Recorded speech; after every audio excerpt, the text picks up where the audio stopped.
More protests are expected in Hong Kong after they turned violent Wednesday.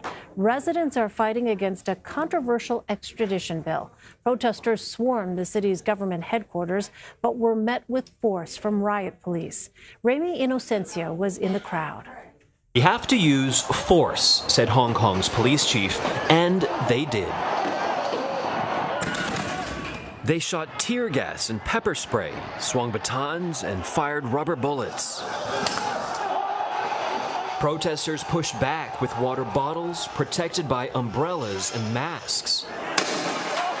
Everyone was a target, including us. Oh!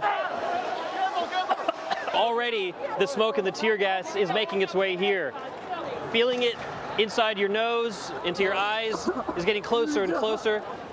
Helping hands came from these protesters. Drink some water to brush it out. Okay, thank you. But it's a small kind of sting when your future's at stake. I think there's no hope, but we still need to continue to fight against the Beijing government and protect our city and our future. The hope: to stop lawmakers from passing a controversial extradition bill. The fear, if passed, anyone here could be extradited to mainland China. Human rights lawyer Jason Ng says that could include foreigners. If I'm an American and I did something bad here, I could potentially be extradited to China.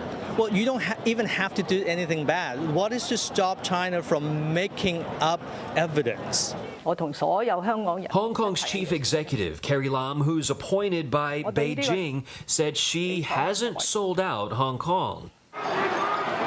But in a separate speech, condemned the protesters as rioters. Ramy Inocencio is in Hong Kong, and he joins me now on the phone.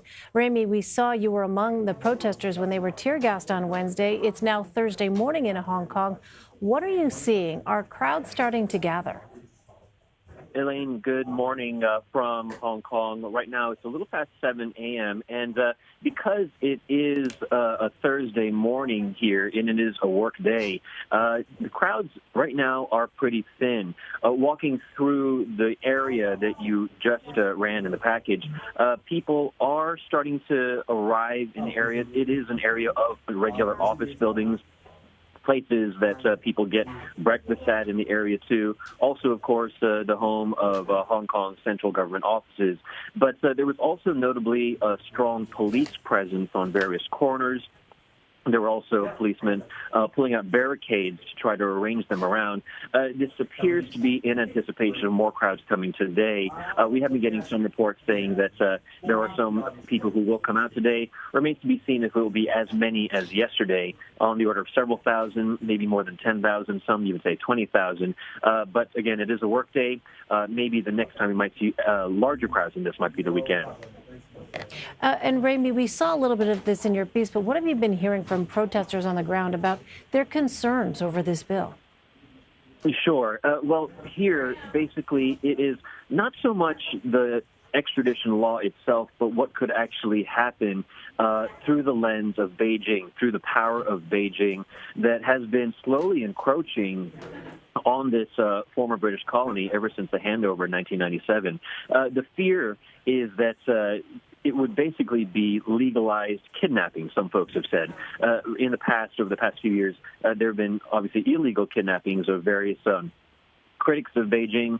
There is a famous case about 4 years ago of several booksellers who have been critical of Beijing, selling critical books, having been whisked away out of Hong Kong and having inexplicably appeared in mainland China and in detention. Basically, this extradition law would, if passed, allow that to happen on a much smoother basis, not so much just for crimes that might be based in fact, but also perceived crimes or crimes, as that lawyer, Jason Ng, who I spoke to in the package, told me, crimes that Beijing could very well make up.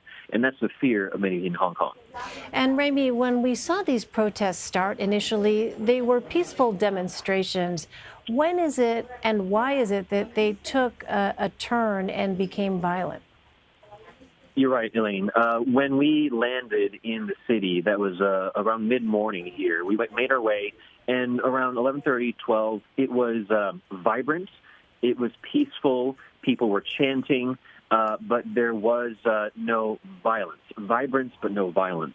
With that said, around middle afternoon, around 2:30, 3 p.m., things did get to a level of tension that was clearly palpable in the air, and that did overflow. Now, the reason for this may have been the fact that the second reading, the so-called second reading, or really in layman's terms, a debate, a second debate about the bill, was set to start at 3 p.m. So this may have been tension on the part of the protesters to say, hey, we really need to make our voices heard. We need to make action known. We need to push back now so that lawmakers wouldn't be able to get into the Hong Kong's central offices to discuss, to debate, and possibly to pass this bill. All right, we are glad you and your crew are safe. CBS News Asia correspondent Ramy Inocencio. Ramy, thanks very much.